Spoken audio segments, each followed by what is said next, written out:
খাওয়ার সময় ভাতের পাতে এক টুকরো মাছ না পড়লে মনেই হয় না যেন পেটটা ভরলো। এক টুকরো মাছ তো আমার পরিবারের সকলের খাবার পাতে চাই চাই।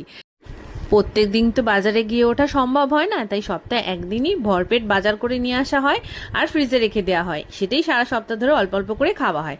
তো প্রথমেই আজকে আনা হয়েছিল এই জ্যান্ত রুই মাছটা। এটা গোটা না আর্ধেকটাই রুই মাছ টুকরো টুকরো করে কেটে আনা হয়েছিল। তারপরে বাজারে আনা হয়েছিল এই চিংড়ি মাছটা। আমাদের বাড়িতে যে রান্না বা যে সবজি হোক না কেন, যদি শুধু সবজি হয় কেউ তেমন একটা মুখে তুলতে চায় না, কিন্তু সেই তরকারিটার মধ্যে দু চারটে চিংড়ি ফেলে দিলে পারে সেটা নিয়ে আর কারোর কোনো অভিযোগই থাকে না। তাই এই মাঝারি সাইজের চিংড়িগুলো এনেছি একটু টুকটাক তরকারিতে দিয়ে তরকারির স্বাদটাকে বাড়ানোর জন্য। তারপরে খুললাম পরের প্যাকেট থেকে বেরোলো হচ্ছে একটা বোয়াল মাছ। এই বোয়াল মাছটা বেশ ছোটই ছিল সাইজটাতে। আর এই বোয়াল মাছগুলো আমি ঝাল করব।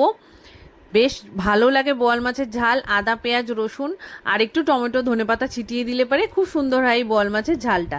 তাই 3 নম্বর মাছ ছিল হচ্ছে আমার বোয়াল মাছ। বোয়াল মাছটাকে সাইডে সরিয়ে জলের তলায় রাখলাম। তারপরে খুললাম পরের প্যাকেটটা। 4 নম্বর প্যাকেটটার মধ্যে থেকে বেরিয়ে আসলো ইলিশ মাছ।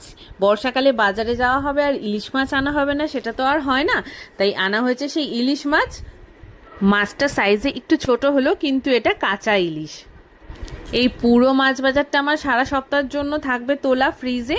আজকে ধুয়ে মুছে তুলে রাখবো। কিন্তু আজকে রান্না করে কি খাবো? আজকের জন্য আনা হয়েছে অল্প করে একটু মাটন, যেটা আমি এখন রান্না করব।